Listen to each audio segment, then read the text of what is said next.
Parashat Vayechi is the final parsha in the book of Bereishit. Certain things get clarified in this parsha. Certain things get clarified we didn't even know were an issue. Yaakov gives what's called by some blessings to his sons. If one looks carefully, one will find that most of the sons don't really get blessings. Reuven doesn't get a blessing. Shimon and Levi do not get blessings. Yehuda gets a blessing. Yosef gets a blessing. And as I said, it's worthwhile looking carefully at each and every one of the sons to see what it is that Yaakov says. Yaakov speaks more in terms of things about them, and then we're not sure because it's very poetic. And we're not sure he's speaking about the future, the past, or the present. But one thing does become clear, and this in a sense is a surprise ending, or perhaps wasn't clarified until this particular point. And that is that the scepter of leadership, the crown, the future king, will be Yehuda. And we didn't see it coming because we didn't realize it was an issue, or perhaps we should have. From the very beginning of the story about Yosef and his brothers, who would lead really was the question. The only point of contention is whether this was manifest and clear to us, or perhaps it was underneath the surface. But Yosef from the beginning says, "You will bow down to me." And the brothers respond and say, "Hamloch timloch aleinu, hamashol timshol banu." Will you really be the king? Will you really rule over us? The brothers don't seem to accept that Yosef will in fact be king. It's not clear what their objection is. Is it the personality of Yosef itself? Or is there something else? Do they already have some kind of intuition that Yehuda is going to be the one to lead? All this isn't clear. But as I said, perhaps we should have had a hint about this from the very beginning. Because a little bit before the story of Yosef begins, there was actually an introduction, and then there was a parallel introduction. The introduction was, Eila toldot Yaakov, Yosef. These are the generations of Yaakov, and then it starts to tell the story of Yosef. What about all the other brothers? Normally when the Torah tells us about toldot, about the generations, it'll talk about all the descendants, of all the children at least. And for Yaakov there was one, it was Yosef. And the brothers didn't accept that there was only one. And if there is only one, that it is that one. But to understand this properly, we need to go back a little before this. Because prior to this, we had a parallel Eila Toldot, and that was the Toldot of Esav. Now, the Toldot of Esav was very interesting, and again, one needs to look into the text of the Torah to appreciate this. It goes through Esav's children. It talks about all of them. And then it does something else. It says a verse which, again, we should have been careful about, but perhaps missed.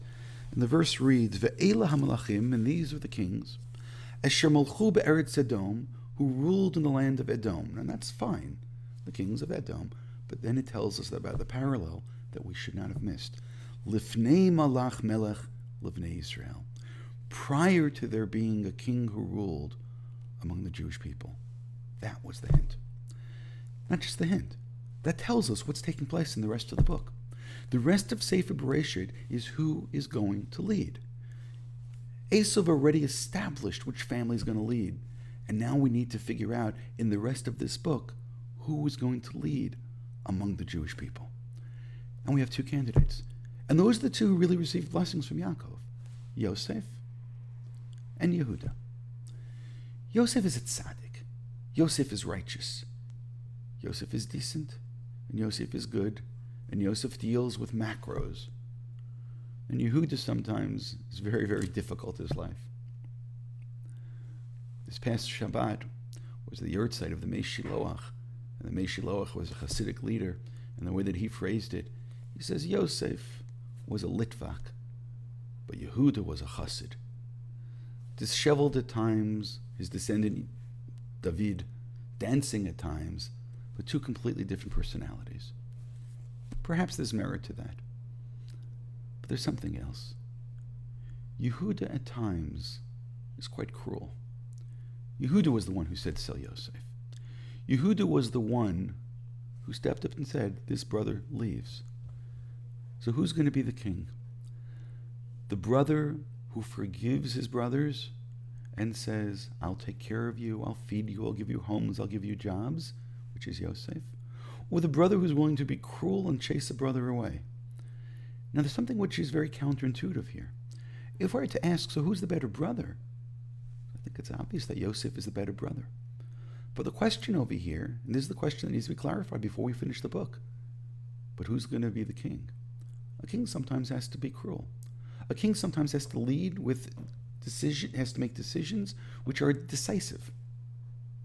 A king sometimes needs to be decisive and not be popular. So if it were a question of who really is nice and takes care of his brothers and is forgiving, Yosef is a wonderful man. But that's not the king that Yaakov is looking for, and that's what's interesting. He sees within Yehuda, with all of the, shall we say, all of the mistakes within him, all of the warts, as it were, he sees somebody who has real leadership and can be king. And therefore, before he dies, he declares Yehuda is the one who's going to lead. Yosef will receive a double portion. Yosef will receive a double portion, which really is what's given to a firstborn, because in a sense, that's what Yosef was. He acted as a firstborn. He took care of all of his brothers. But that doesn't mean that he was king or had the stuff of kingship. And if you really think about it, Yosef, in every situation he arrives in, is always number two. He's never number one. He's number two in his father's home, and he's number two in Potiphar's home, and he's number two in prison, and he's number two in Paro's kingdom. Never the leader, always the right-hand man. Yehuda, though, he will be leader.